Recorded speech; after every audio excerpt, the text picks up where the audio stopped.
इस वक्त सीतपुर के वो रिमोट एरिया जहां पर जाना मुश्किल है, वहां पर एहतमाम हो गया है। मास्टर फहीम मौजूद हैं और एक पूरे का पूरा गाड़ियों का जो काफिला है वो रवाना हो रहा है। मैं कैमरामैन से कहूंगा वो जरा पास आ जाए। ये दिखाई इस वक्त मास्टर साहब, मैं देख रहा हूँ चने, खुश्क मेवा जात और राशन, क्या क्या चीजें हैं, कहाँ जा रहे हैं? भाई पाकिस्तान वालों की मोहब्बत है। एक वीडियो बनाई थी, टीमें भर भर के पूरे पाकिस्तान से आ गई हैं। 4 टीमें हमारे पास आई हैं, एक रास्ते में है, एक रात को आई है, 3 अभी पहुंच चुकी हैं। 3 अलग अलग एरिया में हम पहुंचा रहे हैं। मैंने अपने पास पॉइंट नोट किए हुए हैं, मैं आपको बता देता हूँ जहाँ पर हम इनको भिजवा रहे हैं। शिकरानी बस्ती, नूरवाला, मक्खन बेला, बेट अहमद और गलवा, चौकी गबूल, बेट मौला वाली, मौजीगिरी, बस्ती डेसी, इन सारे एरिया को कवर करेंगे हम इन टीम के साथ। जिंदाबाद। ये भी इंशाल्लाह हम जल्दी जल्दी निकाल रहे हैं। ठीक हो गया जी। ये इस वक्त अपडेट आपके सामने रख रहे हैं। वकास, क्या अपडेट है?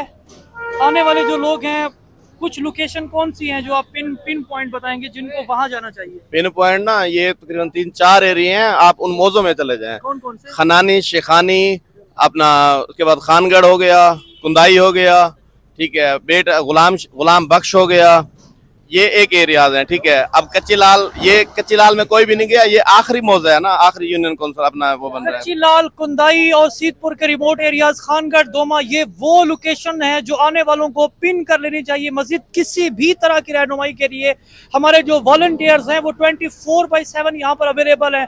आप परदेसी हैं, दूर दराज एरियाज से आ रहे हैं, तो रिहाइश की भी आपने टेंशन नहीं लेनी। यहाँ पर आपको रिहाइश भी मिल जाएगी, आपकी रिहाइश का भी एहतमाम है। आए, एक हूँ, इस मुश्किल की घड़ी में इन लोगों का साथ दें और अहले खैर में से जितना आप लोग ताउन कर सकते हैं, आप लाजमी ताउन करें। पाकिस्तान